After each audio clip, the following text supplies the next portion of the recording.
has come down. These are long-term development efforts, but we are already seeing encouraging trends. Our root causes strategy and these investments represent a long-term development effort, but we are already beginning to see positive trends. Kamala Harris also saying her work as border czar is addressing the root causes of illegal immigration. Critics and even some Democrats have said she's been essentially absent on the issue.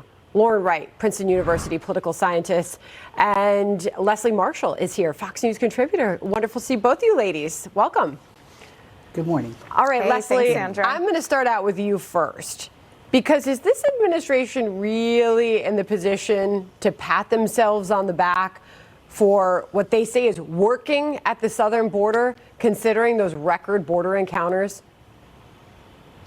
Well, when you see that, I would say yes, absolutely, because when you are trending in the right direction and when you see drops, and a significant drop since December, when you see percentages like 92% of Venezuelans that have dropped, 84% of Cubans, over 60% of Nicaraguans, when you see that 17,000 people have been processed legally for asylum and you have 20,000 more with appointments, absolutely, because these measures that were just put in place last month are already beginning to work, which is clear. You want to come here, you want asylum, and you got to do it the legal way. And if you go into Mexico or through another country without saying that you're seeking asylum, well, then you're going to be sent back as well. But Leslie, it's so important clearly, to know these numbers dropping and these percentages dropping show that these measures are working. Yeah, and fair enough. That is fact, that they've dropped from a record high that happened under this administration.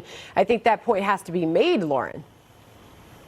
Well, they're up 30% year over year, and let's look at the big picture, which is that the majority of Americans disagree with Biden's handling of the border, and they also think Republicans are better equipped to deal with this issue. Just last month, only 13% of Americans, when Biden announced these new policies, thought that the situation on the border had improved under him. And so I agree with Leslie on the short-term improvements, but the big picture is Biden campaigned and won in 2020 on a message of a fairer and more humane approach to the border. But what did the administration do?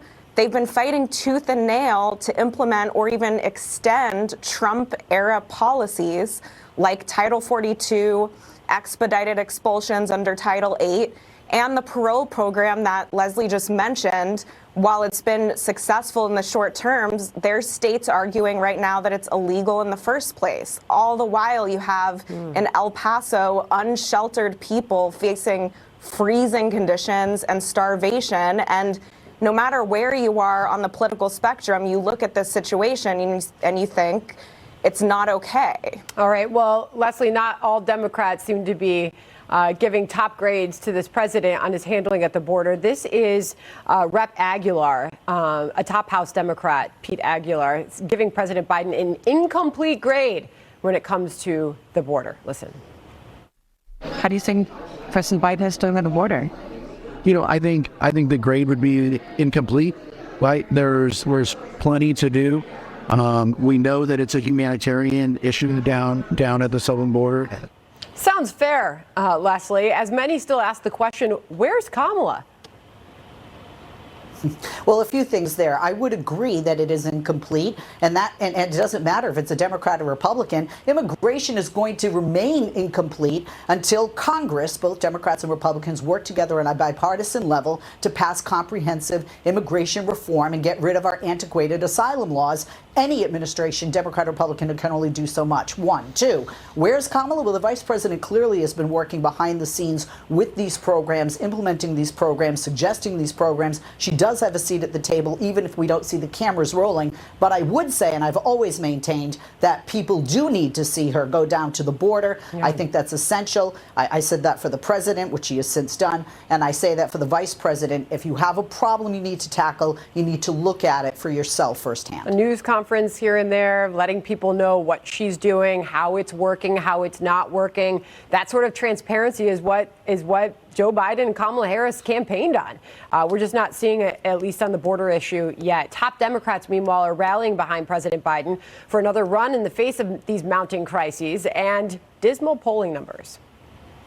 Biden's in great shape. Look at all the accomplishments that we did in the Senate with Joe Biden that really affected American people. He's got a record of delivering for people. At this point, polls are just, do you like him or you don't like him? It's not a matchup. When we see a matchup, I think people are going to see this president has delivered, and that's why you see so many of my colleagues and me getting ready to help him win re-election.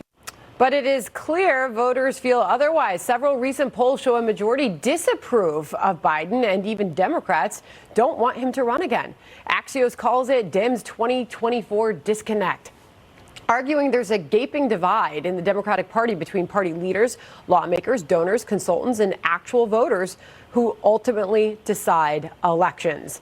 I think it's important for all Democrats to go on the record here. Leslie, where do you stand? Do you want President Biden to run again? Should he run again?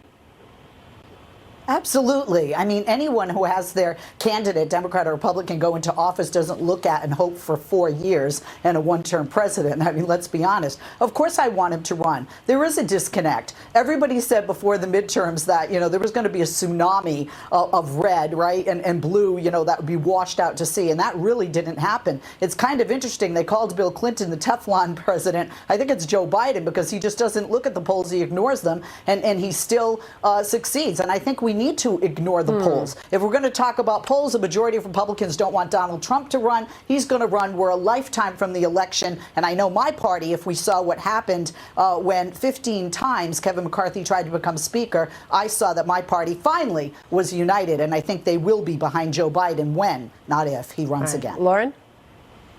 They've got to stick behind Joe Biden. I'm personally a Republican. I want to see them succeed. But if you look at this landscape, I mean, who's the Democratic alternative? They have people Biden already beat in 2020 or who have massive issues of their own. And so I understand there's some rumblings, progressives and the base want to see something new. If they want something new, they risk getting Donald Trump, frankly, because we know Biden can beat Trump, and we don't know, frankly, if any other of these candidates can stand up to him if he's the nominee. And so that's just a tremendous gamble. And so for Democrats' sake, they should rally behind the president and stick with him. All right. Well, we don't know a whole lot about the field yet. We'll see how it develops in the next few weeks and months. Thanks to both of you for joining us. Appreciate it. Thank you. Leslie and Lauren, thank you. All right, Liberal Congresswoman Alexandria Ocasio